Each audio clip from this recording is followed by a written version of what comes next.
नमस्कार दोस्तों, जय जोहार। मैं कौशल तिवारी और बिहनिया संझा में आपका स्वागत है। भारत की एकमात्र महिला प्रधानमंत्री स्वर्गीय श्रीमती इंदिरा गांधी को आज नमन करने का दिन है। विलक्षण, अतुलनीय और बेजोड़ नेतृत्व क्षमता के दम पर स्वर्गीय गांधी ने न केवल भारतीय राजनीति में छाई रही बल्कि विश्व राजनीति की क्षितिज पर भी उन्हें कोई नहीं भूल सकता।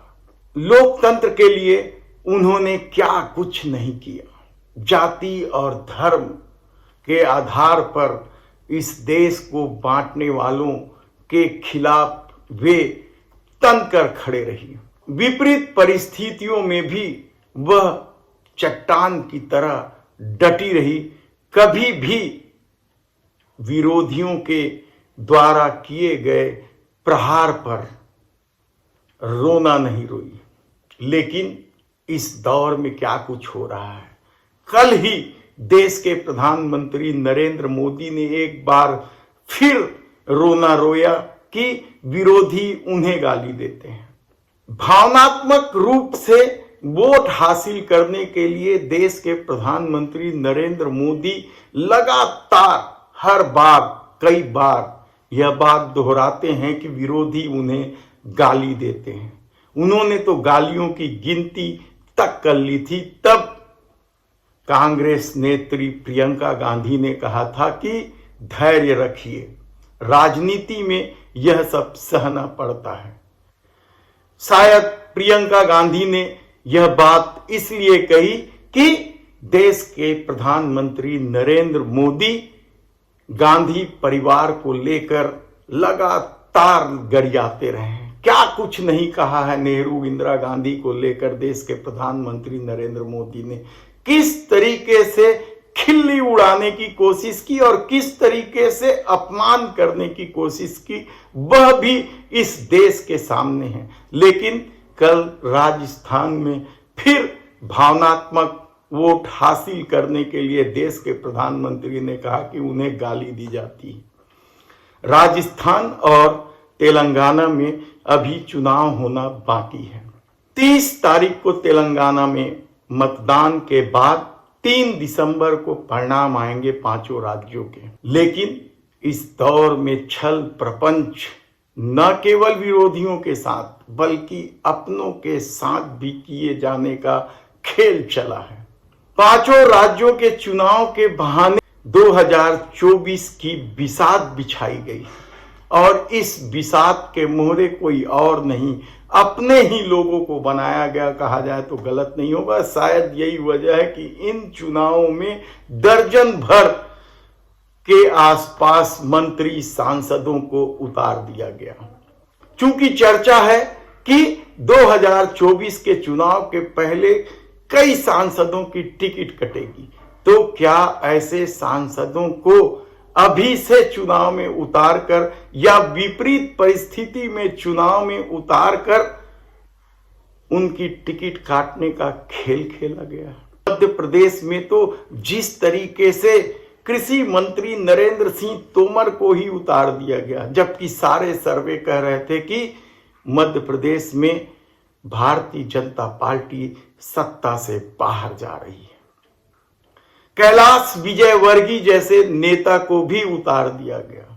फग्गन सिंह कुलस्ते जैसे मंत्री को उतार दिया गया। प्रहलाद जी को उतार दिया गया। रीति पाठक को उतार दिया गया। रमेश सिंह को, यानी आप फेहरिस्त है मध्य प्रदेश में। और कहा जा रहा है कि सारे के सारे ये बड़े नेता जो दिल्ली से चलकर आए हैं, लोकसभा में बैठे हुए थे, उन्हें विधानसभा चुनाव जीतना मुश्किल हो गया है। नरेंद्र सिंह तोमर के बेटे का तो जिस तरीके का वीडियो वायरल हुआ है वह देश देख रहा है। मोदी की गारंटी की बात हो रही है, लेकिन सच कहें तो गारंटी क्या है? अपराधियों को गरियाओ और पार्टी में ले आओ, भ्रष्टाचारियों को गरियाओ पार्टी में ले आओ, बलात्कारियों को संरक्षण दो, अपराधियों को संरक्षण दो। ये इस दौर में मोदी की गारंटी हो चुकी है और हम इस पर विस्तार से चर्चा करेंगे कि इस तरह की क्या गारंटी है मोदी की। मित्र प्रेम में अपनी छवि बिगाड़ चुके देश के प्रधानमंत्री नरेंद्र मोदी को लगता है कि वे 2024 आसानी से जीत जाएंगे और इसलिए वो 35, 40, 50, 2050 का सपना दिखाते घूम रहे हैं ताकि लोगों को लगे ये तो जीत रहे हैं, इन्हें ही वोट दे दो। लेकिन हकीकत क्या है?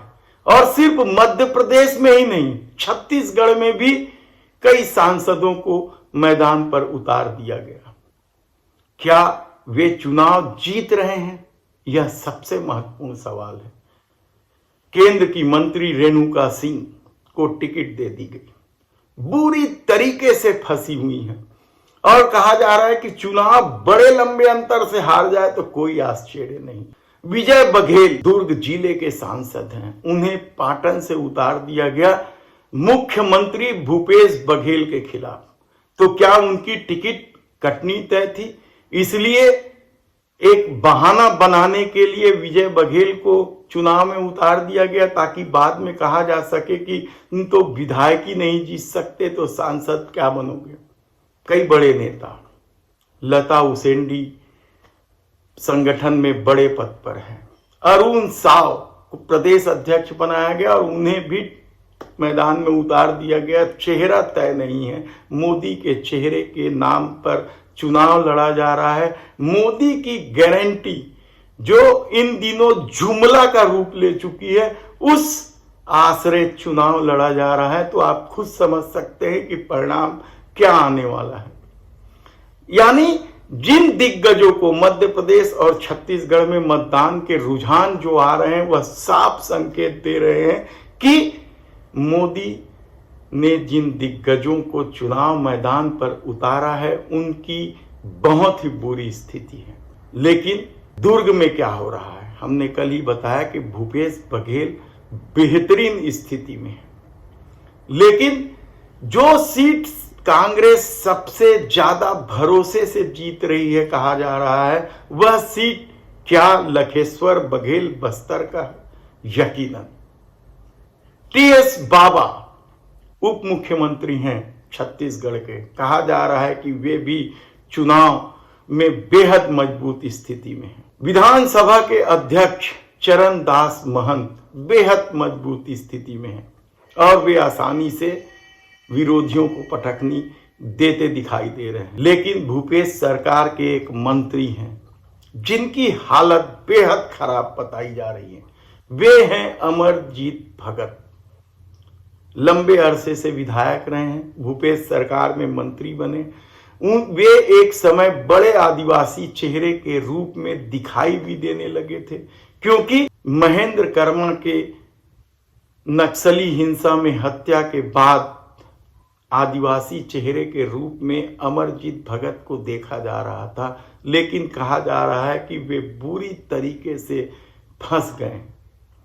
रायपुर जिले के जो ग्रामीण क्षेत्रों के 3 सीट हैं, हम इससे पहले बता दें कि ग्रामीण क्षेत्रों में जमकर मतदान हुआ है, लेकिन शहरी मतदाता अब भी मरे हुए हैं कहा जाए तो गलत नहीं होगा। 55-60% के आसपास शहरी जो बड़े शहर कहलाते हैं, वो आप रायपुर, बिलासपुर, सब जगह कम मतदान हुआ ग्रामीण क्षेत्रों के मुकाबले। रायपुर जिले के जो ग्रामीण क्षेत्रों की 3 सीटें हैं, अभनपुर, रायपुर ग्रामीण, आरंग और धरसीमा। रायपुर ग्रामीण में वरिष्ठ कांग्रेसी नेता सत्यनारायण शर्मा का प्रभाव रहा है और वे इस बार अपने उम्र को देखते हुए चुनाव लड़ने से मना किए, तो उनके पुत्र पंकज शर्मा को टिकट दी गई। कहा जा रहा है कि पंकज शर्मा बेहद मजबूत स्थिति में है और सत्यनारायण शर्मा के कार्य का प्रभाव भी इस चुनाव में दिखाई दे रहा है और पंकज शर्मा बेहद मजबूत है। लेकिन दूसरी तरफ भारतीय जनता पार्टी ने यहां से मोतीलाल साहू को टिकट दी थी। कभी वे कांग्रेस की टिकट पर महासमुंद लोकसभा चुनाव लड़े थे, जहां बुरी तरीके से हार गए थे, और पिछला चुनाव वे पाटन से लड़े थे, वहां भी हार गए थे। तो क्या इस बार भी अपने हारने की परंपरा को कायम रखेंगे? यकीनन कुछ रुझान इसी तरह के हैं। दूसरा जो महत्वपूर्ण सीट है वह आरंग विधानसभा का है, जहां भूपेश सरकार के मंत्री डॉक्टर शिव कुमार डहरिया चुनाव लड़ रहे हैं। उनकी स्थिति भी बेहद मजबूत है। हालांकि भारतीय जनता पार्टी ने यहां सतनामी समाज के गुरु खुशवंत सिंह को टिकट दिया था और चुनाव को मुकाबले में लाने की कोशिश की थी, लेकिन डॉक्टर शिव डहरिया बेहद मजबूत स्थिति में है। इसके बाद जब आप अभनपुर में देखेंगे तो वहां कांग्रेस के पुराने कद्दावर नेता, मंत्री भी रहे मध्य प्रदेश के जमाने से, धनेंद्र साहू बेहद मजबूत स्थिति में। उनके खिलाफ कहा जा रहा है कि मध्य प्रदेश के एक नेता और एक बिल्डर्स के दबाव में इंद्र कुमार साहू जो सरपंच हैं उन्हें टिकट दी गई थी। धरसीमा में कांग्रेस की पूर्व सांसद राज्यसभा सदस्य छाया वर्मा को टिकट दी गई, और उसके मुकाबले में भारतीय जनता पार्टी से छत्तीसगढ़ी फिल्मी स्टार अनुज शर्मा को टिकट दी गई। अनुज शर्मा को देखने के लिए भीड़ आ रही है क्योंकि वे छत्तीसगढ़ी फिल्म के नायक हैं। तो क्या यह भीड़ वोटों में तब्दील हो रही है? कहना कठिन है। और कहा जा रहा है कि छाया वर्मा को किसान कर्ज माफी, गैस सिलेंडर में सब्सिडी, शहर से लगा हुआ क्षेत्र है, इसका फायदा मिल रहा है। अब देखना है कि बाकी स्थानों की क्या स्थिति। हम आपको 3 दिसंबर को जो परिणाम आने वाले हैं उसके पहले छत्तीसगढ़ और मध्य प्रदेश की तमाम सीटों का एक एक करके रुझान आपको बताते रहेंगे। यदि आपने हमारे चैनल को सब्सक्राइब नहीं किया है तो प्लीज़ सब्सक्राइब कर लीजिए। धन्यवाद।